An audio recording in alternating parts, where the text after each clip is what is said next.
Hey guys, Parfax here. Today I'm giving you my impressions on the Void Gauntlet. It's on the PTR. We're checking it out. I'm going to give you my very first impressions. All right, let's get started.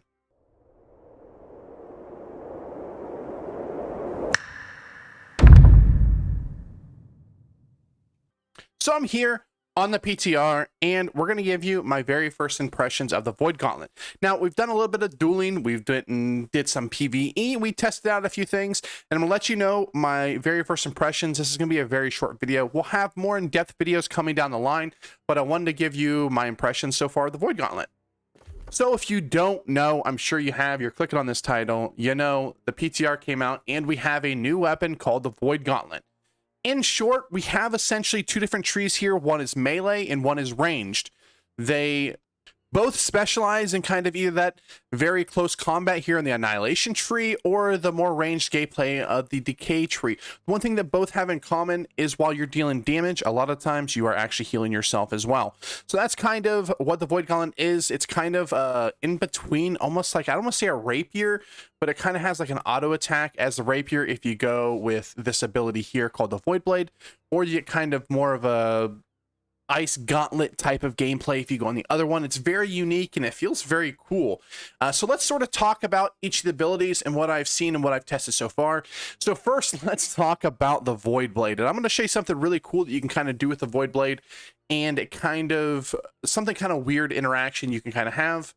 But so first we'll talk about the animation of it. So we're going to hit Q here. We're bringing it out. And it's kind of like a rapier almost. It looks really cool. One thing you can kind of do that I found, that if you lunge, you can dodge, roll, lunge, dodge, roll, lunge. So you can get kind of this almost gap closer type ability, because when it comes to the Void Gauntlet, one thing you'll find is that it really doesn't have any movement abilities at all. So at least this way you can get a little bit of extra distance on them if you're trying to chase down your targets. You can just do, because it gives that kind of lunge similar to the Great Axe. So you can kind of get that extra movement abilities going, but keep in mind you don't want to run out of stamina, because once you run out of stamina, you will become slowed because of the exhaustion. So it's really cool. It's got some pretty cool passives in it. It heals you while you're dealing damage, and it's overall just a fun ability. Now, I don't see this as being that terribly good, because I feel like with the Void Gauntlet itself, you probably need to be in light armor, and we'll talk about basically the two different builds that I think are going to come out this. And the first one would be a light armor sort of glass cannon build, but I think if you're going to go that, you're going to maybe go the Decay tree. If you want to go the Annihilation tree, I think you can go heavy armor, but you don't have any movement skills, so it can be kind of rough. So let's talk about one of my favorite abilities, which is Petrifying Scream. This is absolutely crazy. So it's an Unleash a Void infused scream, dealing 100 weapon damage, staggering and inflicting a root on enemies in 5 meters in front of you, disabling all movements for 2 seconds. This ability is absolutely pretty crazy. If you are within melee range, this is sort of your melee CC, it's really, really good. I've killed a few players with it already on the PTR, and it's really fun, really cool. And then you have this as Oblivion, is just kind of an AoE that you put it down. See, I'll show you here in a second. And it does some damage and debuffs and buffs your allies. I think if you're going to go like a tanky route, I think this ability is absolutely insane. And it may have the ability to, be a good thing to have in PvE content as well. If you have either a healer running it, they can go in and drop it down. Because if you see, increased damage by 20% for everybody that's in it. And that's going to be really good. This is going to be something great that people are going to need to run when it comes to PvE content. And it'll be pretty good for wars and stuff like that to just help out your melee really good. Now, I really want to talk about the ultimate here. We're going to talk about both. After this ultimate, we'll go ahead and talk about the other ultimate. But this one basically just puts a blood funnel on the ground for 5 seconds with a 20-second cooldown. We'll have a video of it right here.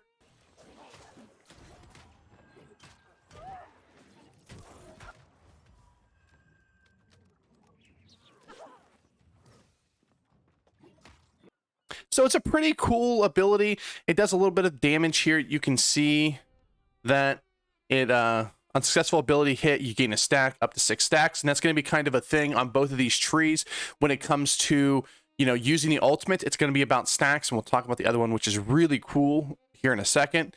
And then at 6 stacks, you consume all stacks, gaining a 3-meter aura that heals self and friendlies for 30% weapon damage and deals 30% weapon damage per second to enemies within it.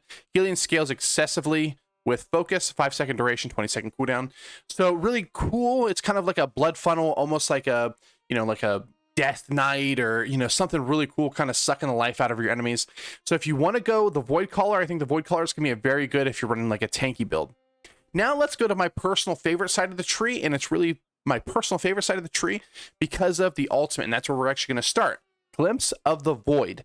Gain a stack of Void Essence per second, or per successful ability hit.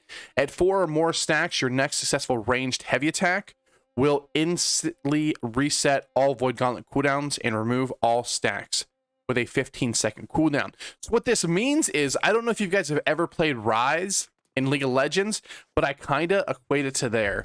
So what you can do is spam your abilities, get the 15-second cooldown, do a heavy attack, and then spam them again. It is absolutely crazy.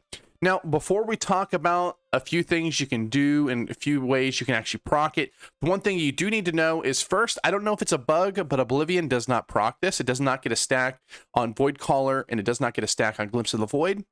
But if you use something like Orb of Decay and you hit 4 mobs or 4 people with it, it will give you the 4 stacks or 6 stacks if you're looking at Void Caller, and you can instantly proc it. So you can do 1 cast of Orb of Decay, get your 4 stacks, do a fully charged heavy, get it again.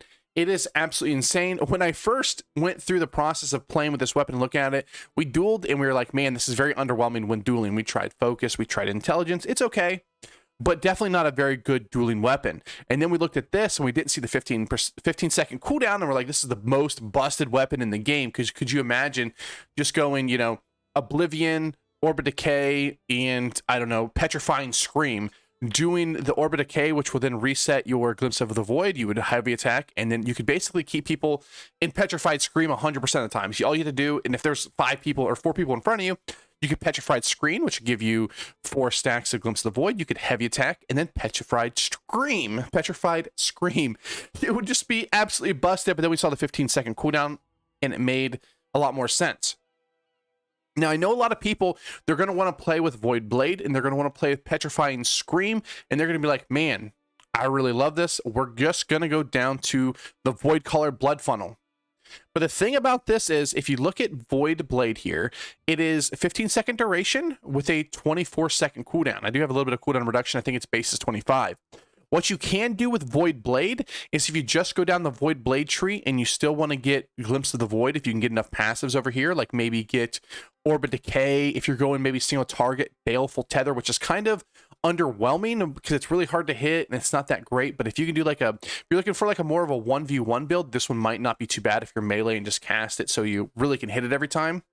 And you could do a thing where once your Void of the Blade falls off, you're going to have 4 stacks because you're just attacking with your Void Blade over and over again, right? Then you could fully charge heavy with your Void Gauntlet, get the cooldown instantly back, and you could keep Void Blade up 100% of the time. You'll have like a 1-second downtime where you're fully charge heavying with your Void Gauntlet to get your Glimpse of the Void proc, and then you'll just instantly get all your cooldowns. So you could do things like, imagine this combo, you're on a target, right? Your Void Blade, you're just attacking them. You Petrify and Scream them. Your cooldown comes up, or your Void Gauntlet falls off, or you just can activate it again to make it fall off. You can then do a fully charged heavy attack with your Void Gauntlet to proc Glimpse of the Void. Then you can hit them again with a Petrifying Scream, all while you are Void Blading them. It may not look extremely overwhelming or extremely insane when you start looking through these trees, but when you start factoring this ultimate right here, it just makes for like insane combo potential. This weapon is going to be such a high skill ceiling. This is why I equate it to like Rise from League of Legends, because he's more like a spell slinger, and this one's not quite as much because you're not going to have these infinite loops essentially of spells you can cast, but you're going to have people out there that are absolutely just one after another casting spells. You can cast 6 spells in the period of like 3 seconds with this weapon. It is so cool. I think this Glimpse of the Void is absolutely insane. Now let's just talk about the other 3 abilities here. We have Baleful Tether. This is essentially just a tether that you can put on somebody. We'll respec here and we'll show you what these abilities look like. So we have a Baleful Tether, which is on my R, and it just casts a little tether that'll tether to somebody, and you'll get some, you know, positives, and they'll get some negatives with it. We're not going to go into everything, but it's kind of cool, but kind of hard to hit. Then we have probably one of my favorite abilities, which is Orb of Decay, and essentially what it will do is it'll shoot an orb that will hit a target, and then it'll eventually come back, and for whatever reason, you can't really see it here, but it'll come back and it'll heal you and deal damage to the enemy. It's really good. You got some really good bonuses on here. You gain some mana by, you know, by hit, and then it slows enemies that are affected, and then press an ability to get a damage explosion. So you can see here. Oh, it didn't do it that time, but you can do an explosion. Really cool. We've done it. Does some decent damage. Not great, but definitely pretty good, especially when you pair it with Glimpse of the Void, where you can just get your stacks up instantly with it. And then last, we have Essence Rupture. It's a pretty cool ability. It fires a projectile that inflicts Essence Rupture for 10 seconds, healing anyone that hits the target for 20 seconds of the damage done. Does not apply damage over time, which is, it's a pretty cool ability. I haven't decided whether I really like it or I don't, but still pretty cool. Then you get to receive 50 stamina, which is kind of cool, maybe for tanking. Remember, we talked about tanking a little bit. And then friendlies within 4 meters of the affected target are healed for 80% of your weapon damage when Essence Rupture ends. Scales exclusively with focus. I keep saying excessively instead of exclusively. Sorry about that. I think I said that with, I think this ability right here. No, there was another one. There was another ability I talked about. Don't worry about it. But yes, it scales exclusively with focus. So really kind of cool ability. If you're going the healer route, this would be kind of cool. The last thing I will talk about the Void Gauntlet. This has actually been a longer video than I thought. We'll have some gameplay footage and stuff like that in another video. We're just talking about my first impressions. This weapon animation cancels really well. And this is also one of the reasons why I kind of equate this weapon to kind of like a Rise gameplay. So watch how fast I can get these 3 abilities off. So all we're doing is we're going to light attack, and then we're going to cast an ability right after. Watch how fast you can machine gun these abilities. So I was casting a light attack before each one of those abilities, and you can essentially just spam them really quickly. Now, it's a good thing these don't do a ton of damage, because if they did, you could do that, get your cooldowns back up, and reset it again. That's why I say, if you're a Rise player, you are going to love this class, because it's going to have some absolutely insane potential for you just to absolutely go off. So we'll do this again. Look at that. And then just imagine, like I said, then we just go whoop, and we got them back, and we'll do the rotation again. It is, oh, you guys, I was so underwhelmed when I first saw this class and I started playing with it, and then I really started to dive deep and kind of seeing the kind of potential with it. And oh my, is this good weapon going to be a very high skill ceiling? You're going to see some insane gameplay of people just 100 to zeroing people. They're going to be stun locking them with Petrify or whatever it's called. They're going to just be using like the rapier, which I think is probably one of the best weapons to use with it. It's going to be absolutely insane. I almost just knocked my cup of water off my desk because I'm so excited about this weapon. All right, guys, thanks for watching. I hope you enjoyed this video. We will have a more in-depth look at the Void Gauntlet coming out, but I wanted to do my first impressions. We do have a video coming out tomorrow, which when you watch it, it's going to say, you're going to think that it was supposed to come out before this video, because it was, but it's going to come out tomorrow. It's about orichalcum farming. Get that in there. You're going to want to see that. All right, guys, thanks for watching. Like, comment, subscribe, all that good stuff. Follow me on Twitch, Twitter, and I'll see you in a tournament.